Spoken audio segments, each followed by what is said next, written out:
Assalamualaikum warahmatullahi wabarakatuh. Bertemu kembali dengan saya Yan Harfan Fadli dalam mata pelajaran Pendidikan Agama Islam. Pada topik pembahasan kita pada hari ini yaitu pertumbuhan ilmu pengetahuan pada masa Umayyah.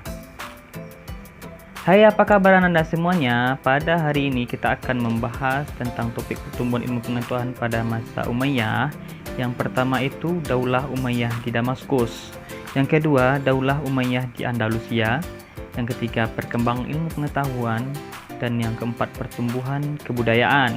Dari 4 topik itu akan kita ambil hikmahnya yang dapat dipetik dari sejarah pertumbuhan ilmu pengetahuan pada masa Umayyah. Dan dari itu sebuah sikap yang dapat kita contoh yaitu meningkatkan rasa cinta terhadap ilmu pengetahuan. Yang kedua, semakin rajin membaca dan menuntut ilmu. Yang ketiga, percaya diri dan pantang menyerah. Dan keempat, tekun dalam belajar. Oke, yang pertama kali akan kita bahas yaitu Bani Umayyah di Damaskus.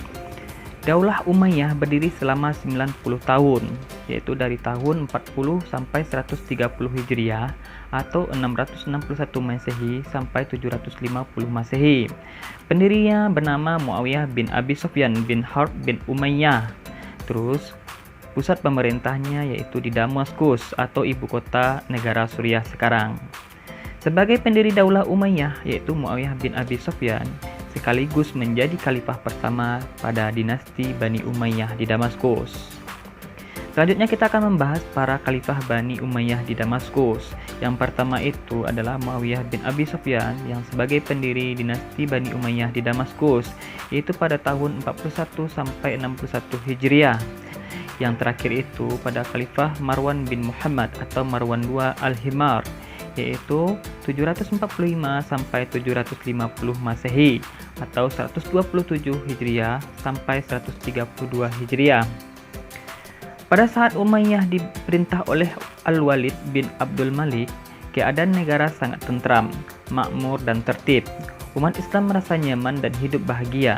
Pada masa pemerintahnya yang berjalan kurang lebih 10 tahun itu, tercatat suatu perluasan wilayah dari Afrika Utara menuju wilayah Barat Daya, Bini Eropa, yaitu pada tahun 711 Masehi. Setelah Aljazair dan Maroko dapat ditundukkan oleh Tariq bin Ziyad, pemimpin pasukan Islam, dengan pasukannya menyeberangi Salat yang memisahkan antara Maroko, Maghrib dengan benua Eropa, dan mendarat di suatu tempat yang sekarang dikenal dengan nama Gibraltar atau Jabal Tariq yang diambil dari nama Tariq bin Ziyad. Tentara Spanyol dapat dikalahkan dengan demikian, Spanyol menjadi daerah perluasan selanjutnya.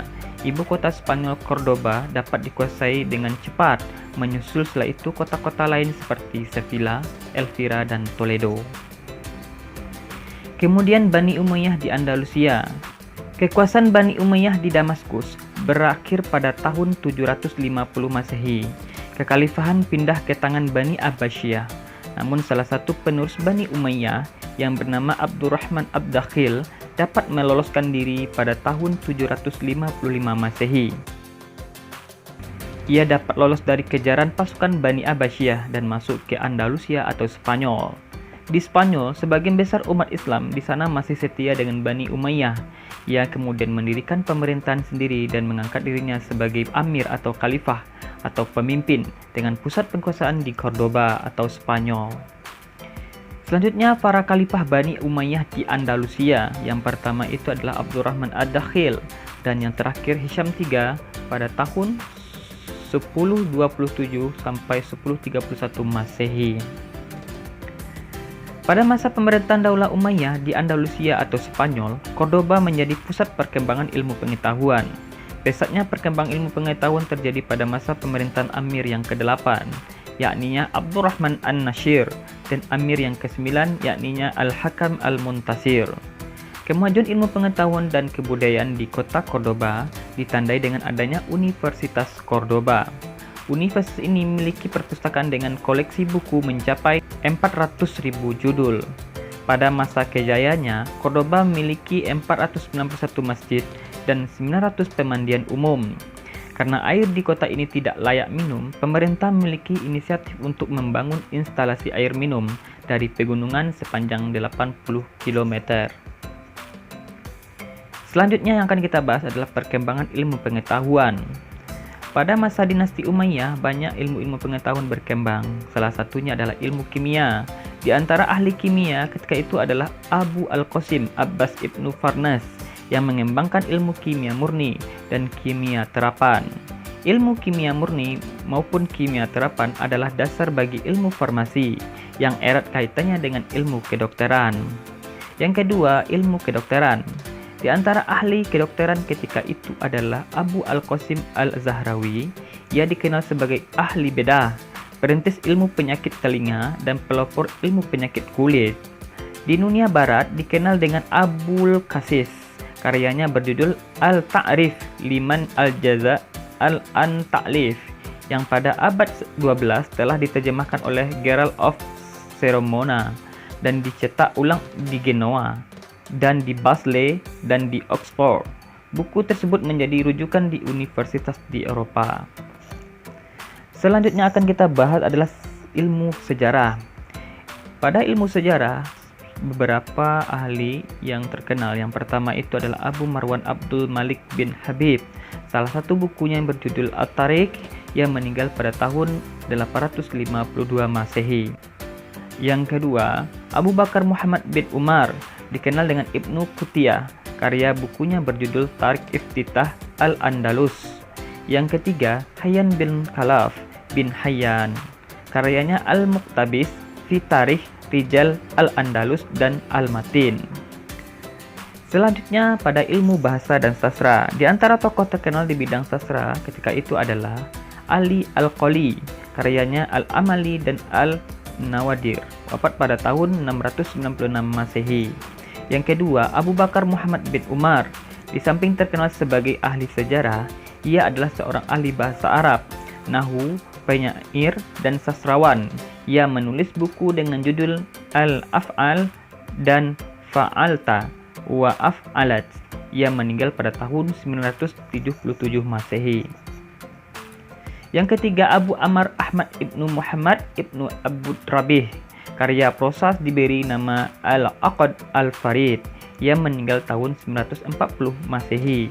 Yang terakhir, Abu Amir Abdullah ibnu Syuhaid, lahir di Cordoba pada tahun 382 Hijriah atau 992 Masehi dan wafat pada tahun 1035 Masehi. Karyanya dalam bentuk prosa adalah Risalah Al-Awabiyah wa Al-Zawabik, Kasif Al-Dak wa Al-Far, Ashak, dan Hanud Atar. Selanjutnya dalam bidang pertumbuhan kebudayaan. Yang pertama itu arsitektur.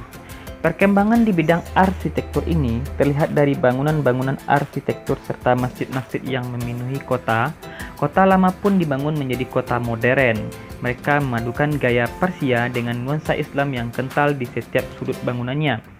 Pada masa Walid dibangun juga sebuah masjid agung yang terkenal dengan sebutan Masjid Damaskus yang diarsiteki oleh Abu Ubaidah bin Jarrah, serta dibangunnya sebuah kota baru yang yaitu kota Kairawan oleh Uqbah bin Nafi.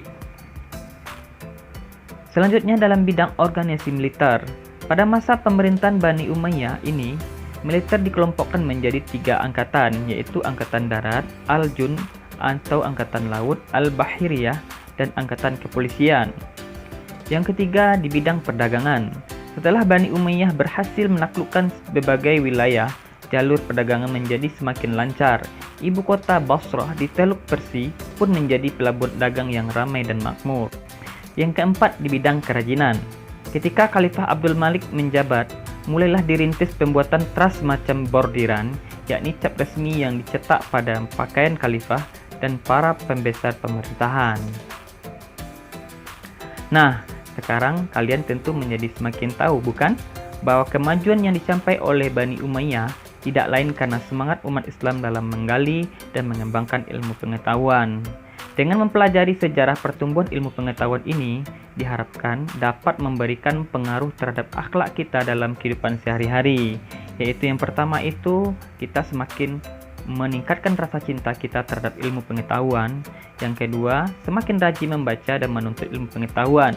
Yang ketiga, percaya diri dan pantang menyerah. Dan yang keempat, tekun dalam belajar. Sekian, terima kasih. Sampai jumpa di video selanjutnya. Assalamualaikum warahmatullahi wabarakatuh.